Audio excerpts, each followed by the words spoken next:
السلام علیکم ورحمۃ اللہ وبرکاتہ۔ الحمد للہ وکفیٰ وسلام علی عبادہ الذین اصطفیٰ، اما بعد۔ اللہم صلی علی سیدنا محمد وعلی آل سیدنا محمد وبارک وسلم۔ سب سے پہلے نماز، کہتے ہیں تزکیہ نفس کا سب سے بڑا اور اہم ترین وسیلہ نماز ہے، اور یہ تزکیے کے پرکھنے کی کسوٹی ہے اور ترازو بھی ہیں، اور ساتھ ساتھ یہ مقصد و غایت بھی ہیں جو کہ توحید، عبادات اور شکر کو راسخ کرتا ہے، اور نماز ذکر، قیام، رکوع، سجدے اور قعدے پر مشتمل ہے۔ کہتے ہیں یہ انسان، جیسے میں نے کہا کہ اگر ہم نے جاننا ہو کہ تزکیہ ہے کہ نہیں ہے، نماز کو دیکھ لیں اپنی۔ نماز بتا دے گی کہ کتنے ہم لوگ صاف ستھرے اور نیک پارسا لوگ ہیں۔ نماز پڑھنا نہیں، نماز ہے کیسی۔ جو نماز پڑھتا ہی نہیں ہے وہ تو پھر اور فکر کرے نا، اور جو نماز پڑھتا ہے وہ نماز کی حالت دیکھ لے تھوڑی دیر کیسی ہے۔ کہتے ہیں نماز میں عبادت کے لیے اپنے اعضائے رئیسہ کو ایک خاص طریقے سے زمین پہ رکھا جاتا ہے۔ یہ سب سے بڑا انٹلیکٹ، اس کو زمین پہ رکھ دیتے ہیں اللہ کے سامنے ایک خاص طریقے سے، جو کہ تکبر اور اللہ کے معاملے میں نفس کی سرکشی کو مٹا کے رکھ دیتا ہے، اور نماز میں اللہ کی ربوبیت اور تدبیر کا قولی اور عملی مظاہرہ ہوتا ہے۔ تو اچھے طریقے سے اس کی ادائیگی سے خود پسندی اور غرور بلکہ تمام برائیوں اور بے حیائیوں کی جڑ کٹ جاتی ہے، جیسے پہلے بھی کہا ان الصلاۃ تنہی عن الفحشاء والمنکر۔ کہتے ہیں نماز اسی صورت میں یہ اثر دکھائے گی، یہ جو بے حیائی اور برے کاموں سے روکنا ہے، جبکہ سنیں غور سے، جبکہ اس کے تمام ارکان اور سنتوں کو ظاہری اور باطنی آداب کے ساتھ کیا جائے گا۔ جبکہ نماز کے تمام ارکان کو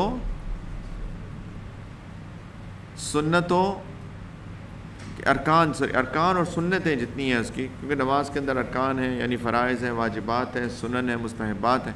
اس کے جو فرائض اور واجبات اور سنتیں ہیں ان کو ظاہری اور باطنی آداب کے ساتھ کیا جائے گا۔ نماز کا ظاہری ادب یہ ہے کہ اعضاء اور جوارح سے اس کے طریقے پر ادا کیا جائے، یعنی جیسے، اسی لیے نماز سیکھنا بہت ضروری ہے۔ ہوا تھا سیشن کہ نہیں ہوا تھا؟ شروع ہوا تھا۔ اس لیے ضروری ہے نماز سیکھنا کہ اس کو طریقے سے جیسے شریعت سنت میں آتا ہے اس طریقے سے کیا جائے، یہ اس کا ظاہری ادب ہے۔ اور باطنی ادب یہ ہے کہ خشوع اور خضوع سے نماز ادا کی جائے، اور خشوع اور خضوع ہی سے نماز تطہیر اور تزکیے کا سب سے بڑا سبب و ذریعہ بنتی ہے۔ جیسے میں پہلے بھی بات کر چکا ہوں، خشوع کے بغیر نماز کہلانے کے قابل ہی نہیں۔ اس سے پھر تزکیہ نہیں ہوتا، اس سے پھر تطہیر نہیں ہوتی، اس سے نفس پاک نہیں ہوتا، دل صاف نہیں ہوتا۔ باقی نماز کے ظاہری افعال جیسے رکوع، سجدہ وغیرہ کی کیفیت اور طریقہ کسی ایسے مسلمان سے مخفی نہیں ہو سکتی جو کسی اسلامی معاشرے میں رہتا ہو۔ مسلمان اور اس کو نماز نہ آتی ہو، کہتے ہیں یہ کیسے ہو سکتا؟ امام غزالی بات کر رہے ہیں، مسلمان اور نماز نہیں آتی، اس کے ظاہر نہیں آتا، یہ کیسے ہو سکتا؟ اس لیے اس کے بیان کی ضرورت ہی نہیں ہے ہمیں، ہے نا، نماز ہی نہیں سیکھی کبھی ہم نے غور سے۔ تو ہم نماز کے صرف باطنی ادب اور جو کہ خشوع اور خضوع ہے، اسی پر اپنے کلام کو محدود رکھیں گے۔ کہتے ہیں ظاہر میں نہیں سکھاتا، وہ تو سب کو ہی آتی ہے، سب کو پتہ ہے نماز کیسے پڑھنی ہے، ہم ایسنشلز میں آ کے سیکھتے ہیں۔ نبی کریم صلی اللہ علیہ وسلم نے فرمایا کہ اول علم یرفع من الارض الخشوع، سب سے پہلا علم جو دنیا سے اٹھا لیا جائے گا وہ خشوع ہے۔ اور خشوع اللہ کے نزدیک کامیابی کی پہلی علامت ہے۔ قد افلح المؤمنون الذین هم فی صلاتهم خاشعون۔ اس ترتیب کے اللہ نے ترتیب بتائی ہے یہاں پر، 1 2 3 4 5، یہ ہیں کامیابی کی نشانیاں، ایسی رینڈم نہیں ہیں۔ آل دو واؤ ہے، کوئی کرے گا بحث کے جی واؤ تو جمع کے لیے آتا ہے، ترتیب کے لیے تو نہیں آتا۔ ٹھیک ہے مان لیا، لیکن پھر بھی کوئی تو وجہ ہے کہ اس کو پہلے اور باقیوں کو بعد۔ پہلی چیز خشوع فلاح کے لیے۔ مبشر المخبتین، جو عاجزانہ روش اختیار کرتے ہیں ان کو بشارت دے دیجیے نبی کریم صلی اللہ علیہ وسلم، الذین اذا ذکر اللہ وجلت قلوبہم والصابرین علی ما اصابہم والمقیم الصلاۃ ومما رزقناہم ينفقون، جن کا حال یہ ہوتا ہے اللہ کا ذکر سنتے ہیں دل کانپ جاتے ہیں، مصیبت جب ان پر آتی ہے صبر کرتے ہیں، نماز قائم کرتے ہیں، اور جو رزق میں نے ان کو دیا اس میں سے خرچ کرتے ہیں۔ کہتے ہیں جب خشوع کا اللہ کے ہاں یہ مقام اور مرتبہ ہے تو لازمی بات ہے کہ اس کے فقدان سے دل میں فساد اور اس کی موجودگی سے دل کی اصلاح ہوگی۔ تو گویا دل کی اصلاح اور فساد کا دار و مدار خشوع اور خضوع پر ہے۔ دل میں خشوع ہوگا نفس کی اصلاح ہوگی، نہیں ہوگا باطن میں فساد پیدا ہوگا۔ لکھا دل کی تندرستی کے لیے خشوع کا ہونا انتہائی ضروری ہے۔ جب خشوع اٹھ جائے گا تو مسلمان کے دل خراب اور فاسد ہو جائیں گے، اور جب دل سے خشوع رخصت ہو جائے گا تو دل پر بہت سارے امراض حملہ آور ہو جاتے ہیں، جیسے دنیا کی محبت، اس کے حصول میں دوسرے سے مقابلہ، اور جب دل پر اس قسم کے امراض کا حملہ ہو تو وہ آخرت کی فکر سے خالی ہو جاتے ہیں۔ دل جب آخرت کی فکر سے خالی ہو جاتے ہیں تو مسلمانوں کا زوال شروع ہو جاتا ہے، تو دنیا کی محبت کے بعد اس میں دوسروں سے مقابلے کا شوق خود بخود جنم لیتا ہے، جس کے نتیجے میں دین اور دنیا دونوں برباد ہو جاتے ہیں۔ خشوع کے اٹھ جانے سے کیسے اس کا ریپل ایفیکٹ ہوتا ہے؟ خشوع ہی نہیں ہے، اللہ کی یاد سے دل کانپتا ہی نہیں ہے، نماز میں دل کی کیفیت ہی نہیں بنتی، تو پھر کیا رہ جاتا ہے؟ پھر کہتے ہیں دل میں دنیا کی محبت آتی ہے۔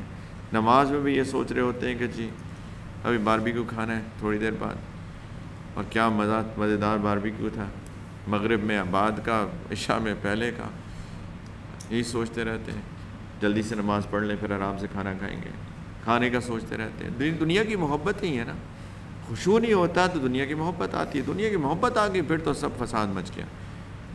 حب الدنیا رأس کل خطیئۃ، دنیا کی محبت ہر برائی کی جڑ ہے۔ پھر انسان دھوکہ دیتا ہے، پھر اسے نہیں ہوتی پرواہ کہ میں جھوٹ بولوں، خیانت کروں، دھوکہ دوں، رشوت لوں، جیسے مرضی مال کماؤں، حرام ہے حلال ہے، دنیا کی محبت ہے، دنیا دنیا دنیا، یہ تو پھر سب تباہی بربادی ہو جاتی ہے۔ اور اس کی ایک وجہ دل میں خشوع نہ ہونا، اللہ کی یاد، اللہ کی ڈر، اللہ کی ہیبت، اللہ تعالیٰ کے سامنے کھڑے ہونے کی کیفیت یہ نہ ہونا۔ دل کو امراض باطنہ سے خالی اور تندرستی کے حصول کے بعد خشوع کا علم خود بخود حاصل ہو جاتا ہے۔ اس لیے علماء آخرت سالک اور طالب علم کو ذکر اور حکمت کی تلقین و تاکید کے ساتھ اس کی تربیت کی ابتدا کرتے ہیں، تاکہ پہلے اس کا دل زندہ ہو جائے۔ جب اس کا دل زندہ ہو جاتا ہے تو اسے اوصاف ذمیمہ سے پاک اور اوصاف حمیدہ سے متصف کرتے ہیں۔ اس کے بعد اس کے دل میں اللہ کے ساتھ خشوع کی اور تأمل اور فکر کی عادت ڈالنے کی کوشش کرتے ہیں۔ علماء کے ہاں اپنے اپنے مروجہ اور جائز طریقے ہوتے ہیں جس سے وہ لوگوں کی اصلاح کرتے ہیں۔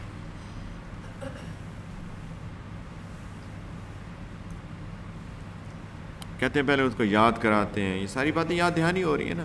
کہتے ہیں جو علماء آخرت ہیں، یعنی مشائخ کی بات کر رہے ہیں، جو صرف صرف نحو نہیں پڑھاتے، وہ انسان کو انسان بنانے آخرت کی تیاری کے لیے جو محنت کرتے ہیں، وہ کہتے ہیں اس کو پہلے ذکر کی حکمت کی تلقین کرتے ہیں، اس طرح کی باتیں بتاتے ہیں، پھر ان کی تربیت کس طرح ابتدا ہوتی ہے، تاکہ پہلے دل تو زندہ ہو۔ دل ہی مردہ ہو تو آپ جو مرضی کرتے رہو اس کے ساتھ، پہلے دل زندہ کرتے ہیں، جاگ تو جائے بندہ۔ جب جاگ جاتا ہے تو پھر جو اس کو برے اوصاف ہیں اس سے پاک اور اچھے اخلاق سے اس کو مزین کرتے ہیں، اور اس کے بعد اس کے دل میں اللہ کا خشوع اور تأمل، فکر، تفکر، اس کی عادت ڈالنے کی کوشش کرتے ہیں۔ اور بہت مختلف طریقے ہیں، کہہ رہے ہیں ایز لانگ ایز شریعت اور سنت کی حدود کے اندر ہیں تو سب ٹھیک ہے۔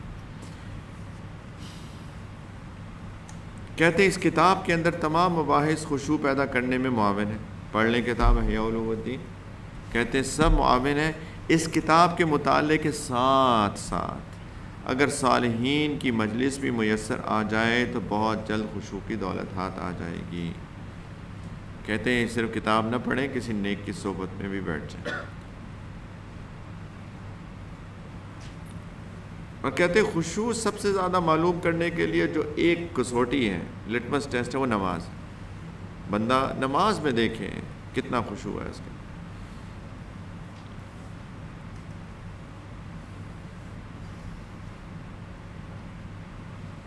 نماز میں خشوع، اللہ تعالیٰ فرماتے ہیں اقیم الصلاۃ علی ذکری، نماز کیوں قائم کرو؟ میرے ذکر کے لیے۔ اپنے آپ کو یاد دلانا چاہیے بار بار، اللہ نے حکم دیا نماز اس لیے یاد قائم کرو کہ مجھے یاد کرو۔ اور منافقین کے بارے میں اللہ تعالیٰ نے لکھا ہے کہ وَلَا يَذْكُرُونَ اللَّهَ إِلَّا قَلِيلًا، نماز کے اندر اللہ کو بڑا کم یاد کرتے ہیں۔ وَلَا تَكُن مِّنَ الْغَافِلِينَ، غافل نہ ہو جانا۔ اسی لیے کہا ہے کہ نشے کی حالت میں نماز مت پڑھنا، یعنی جب پہلے شراب حرام نہیں تھی تو اللہ تعالیٰ نے فرمایا کہ اس وقت تک نماز نہ پڑھنا جب تک نشہ اتر نہ جائے، حَتَّى تَعْلَمُوا مَا تَقُولُونَ، جب تک تمہیں پتہ ہو کیا پڑھ رہے ہو۔ نبی کریم صلی اللہ علیہ وسلم کا ایک ارشاد ہے، ذکر کیا ہے کہ کم من قائم حظہ من صلاتہ التعب والنصب، بہت سے نمازی ایسے ہیں جن کو نماز میں کھڑے ہونے سے سوائے تھکاوٹ کے کچھ بھی ثواب نہیں ملتا، بس تھکتے ہیں۔ اس نمازی سے مراد غفلت سے نماز پڑھنے والا ہے۔ تو نمازی نماز میں اپنے اللہ سے مناجات اور سرگوشی کرتا ہے، اور حدیث میں یہ بات مذکور ہے، غفلت کی حالت میں باتیں کرنے کی کوئی مناجات نہیں کہہ سکتا۔